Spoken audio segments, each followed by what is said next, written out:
Finally কিন্তু তোমাদের গ্রামে আসলাম। কেবল তো আসলাম, গ্রামটা অনেক সুন্দর, ঘুরে একটু দেখো, অনেক ভালো লাগবে। আচ্ছা চলো বাড়ির দিকে যাই। লোকেশনটা এটাই তো দেখাচ্ছে, তাহলে চলো এগিয়ে যাই দেখি। চলো। আরে এটা তো সেই রাস্তা 69। এই রাস্তাটা খুব সুবিধার না। আরে কি বলো, এই যুগে এসে তো এইসব কথা বলো। আরে বাদ দাও, চলো। চলো। শুনেছি তোমাদের গ্রামটা নাকি অনেক সুন্দর। হ্যাঁ, কালকে সকালে উঠে তোমাদের গ্রামটা ঘুরে দেখবো। অবশ্যই। দেখবো। দাঁড়াও, আমি একটু আসি। আচ্ছা আমি তাহলে দাঁড়িয়ে থাকছি।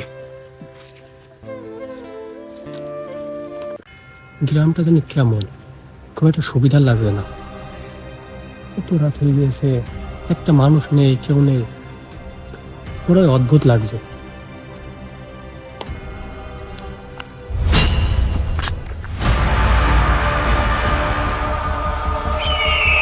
কে কে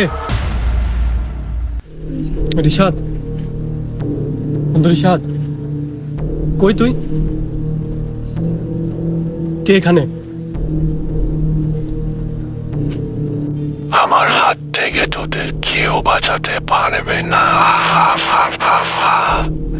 তোদের সবার ঘাড় মুটকে দেব। না, ওকে মেরো না, ওকে মেরো না, ওকে মেরো না।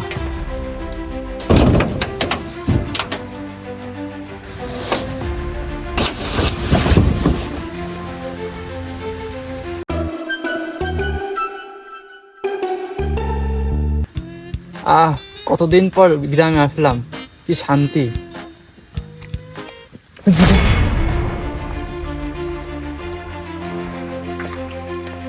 হাইম, হাইম,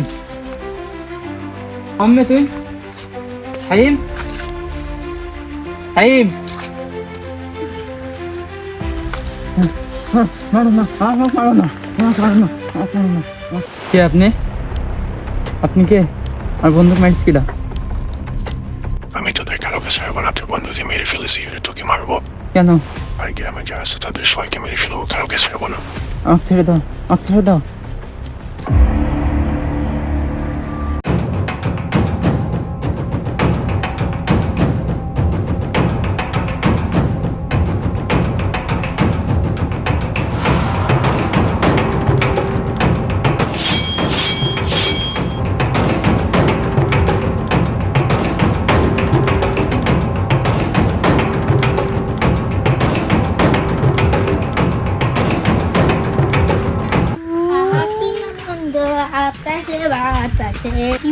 এখানে ঠান্ডা করে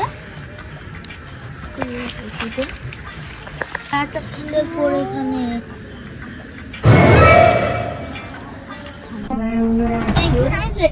কি হয়েছে কেন?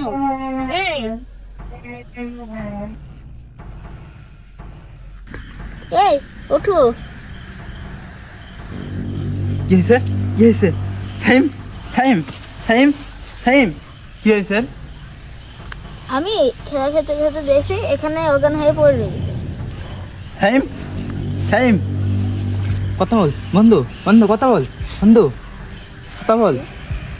তোমার বন্ধু আর বেঁচে নাই। আজ সকালের মতো আমাদের বাড়ি চলো, ভোর হলে মোড়ের বাড়ি চলে যেতে হবে।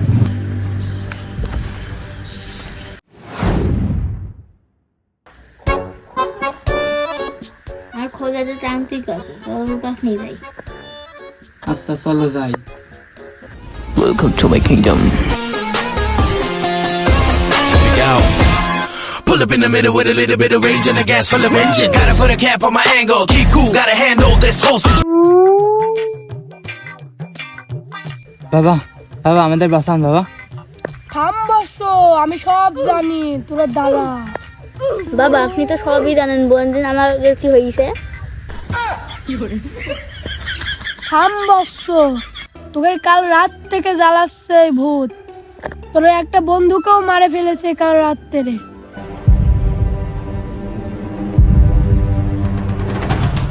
এই ভূত চলেছে, এই ভূত চলেছে, এই ভূত চলেছে। এই ভূত, তোর ওরা কি ক্ষতি করেছে বল ভূত, না বলি কিন্তু আমি তোকে এই প্যাকেটের মধ্যেই বন্ধ করবো ভূত। এই তুই চাস কি বল, তুই চাস কি? এ ভালো মানুষকে মারি তুই সুখে থাকবি নি ভূত, তুই সুখে থাকবি নি। আমি তাদেরকে মেরেছি, তারা কি একটা ভালো লোক? তারা একটা ভালো লোক না। আমার 7 বছরের মেয়ের কি দোষ ছিল? কি দোষ ছিল আমার 7 বছরের মেয়ের? কেন মারলো ওকে? হ্যাঁ, তাহলে শোন তোরা, আজ থেকে 5 মিনিট আগে। স্যার স্যার স্যার আমার মেয়েটারে বাঁচান স্যার, স্যার স্যার আমার মেয়েটারে বাঁচান স্যার, স্যার স্যার স্যার আমার মেয়েটারে বাঁচান স্যার। ওই এমপির পোলা আমার মেয়েটারে ধর্ষণ করছে স্যার, স্যার আমার মেয়েটারে বাঁচান স্যার, স্যার যে করে হোক আমার মেয়েটারে বাঁচান। তা ঘটনার সময় তোমার মেয়ে কি পড়েছিল? স্যার হাতা কাটা একটা জামা পড়েছিল। আরে তো ধর্ষণ হবে, উল্টো উল্টা জামা পরি রাস্তায় মেয়ে ছেড়ে দিবি, এখন এমপি দৌড় দিস। কিন্তু স্যার আমার মেয়েটার তো মাত্র 7 বছর। আচ্ছা তাহলে আপনি বাড়ি যান, আমরা দেখছি।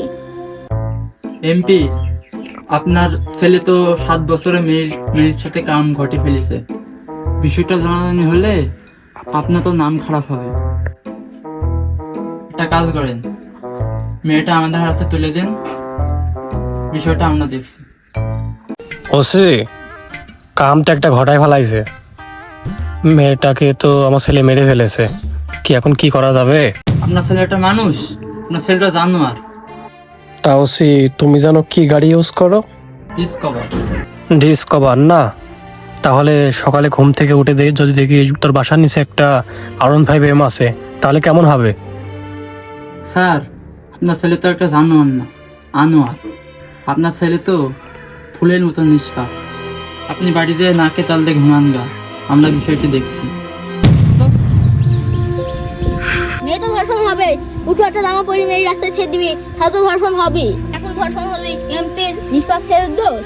স্যার স্যার এই কথা বলেন না স্যার, স্যার আমি জানি ওরা আমার মেয়েকে মেরে ফেলেছে স্যার, অন্তত আমার মেয়ের লাশটা দেন স্যার।